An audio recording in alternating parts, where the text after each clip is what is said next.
নমস্কার বন্ধুরা, আশা করি আপনারা সবাই ভালো আছেন। আজ আমি বানাবো নিরামিষ শিমলা মরিচের পাকোড়া রেসিপি। তো এটি আমি কিভাবে পাকোড়াটি তৈরি করি চলুন দেখে নেবেন। এখানে আমি 250 গ্রাম শিমলা মরিচ নিয়েছি। তো এটি ভালোভাবে ধুয়ে নিয়েছি প্রথমে। এবার 3টি সেদ্ধ করা আলুর মধ্যে 1 চামচ আদা গ্রেট করে দিয়ে দিচ্ছি, 1 চামচ কাঁচা লঙ্কা কুচি আর অল্প কয়টা ধনিয়া পাতা কুচি আলু সেদ্ধ করা আলুর মধ্যে দিয়ে দিচ্ছি। তারপর দিয়ে দিচ্ছি আধা চামচ আজওয়াইন। এখন দিয়ে দিচ্ছি 1 চামচ আমচুর পাউডার, 1 চামচ লবণ, 1 চামচ কাশ্মীরি লাল লঙ্কা পাউডার। এবার সবগুলো উপকরণ আমি ভালোভাবে মিশিয়ে নিচ্ছি। সেদ্ধ করা আলুর মধ্যে যত উপকরণ দিয়েছি সবগুলো একসাথে আমি মেখে নিলাম। এবার 1 বাটি বেসন নিয়ে নিচ্ছি আমি এখানে। বেসনের মধ্যে দিয়ে দিচ্ছি আধা চামচ আজওয়াইন, তারপর আধা চামচ লবণ, আধা চামচ হলুদ পাউডার, আধা চামচ লাল লঙ্কা পাউডার।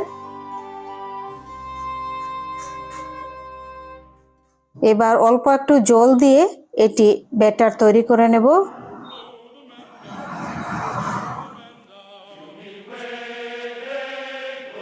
এবার মেখে রাখা আলু সিদ্ধ এই মরিচের মধ্যে দিয়ে দিচ্ছি, শিমলা মরিচের মধ্যে। শিমলা মরিচটা অল্প একটু এরকমভাবে সাইডে কেটে নিয়ে ভিতরে সেদ্ধ করা আলু দিয়ে দিচ্ছি। দারুণ হবে মোচমোচে। দেখুন এরকমভাবে আমি সবগুলো এরকম ভিতরে দিয়ে দিচ্ছি শিমলা মরিচের ভিতরে। দারুণ টেস্ট হবে, টক ঝাল।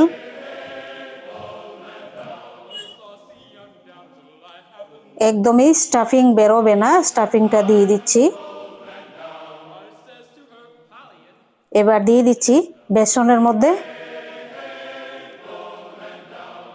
দিয়ে এখন ভেজে নিচ্ছি।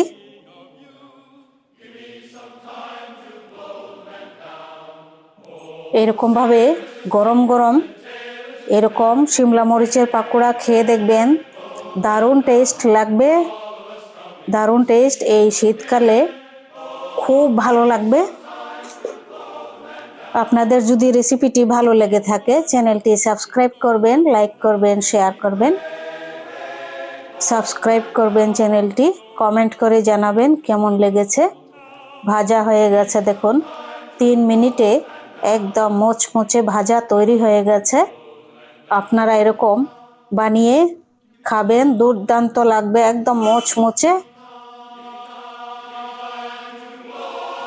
ক্রিস্পি শিমলা মরিচের পাকোড়া রেসিপি। আপনাদের যদি ভালো লেগে থাকে চ্যানেলটি সাবস্ক্রাইব করবেন আর অনুগ্রহ করে আমার ভিডিওটি স্কিপ করবেন না। আপনাদের কাছে আমার অনুরোধ রইল। আমি তাহলে ভিডিও বানানোর আরও আগ্রহ বাড়ে যদি আপনারা লাইক কমেন্ট করেন। খুবই আনন্দিত পাই, আমি খুব আনন্দ হই। আমার মানে খুবই ভিডিওর রিচ একদমই ডাউন, কি বলবো, খুবই মন খারাপ।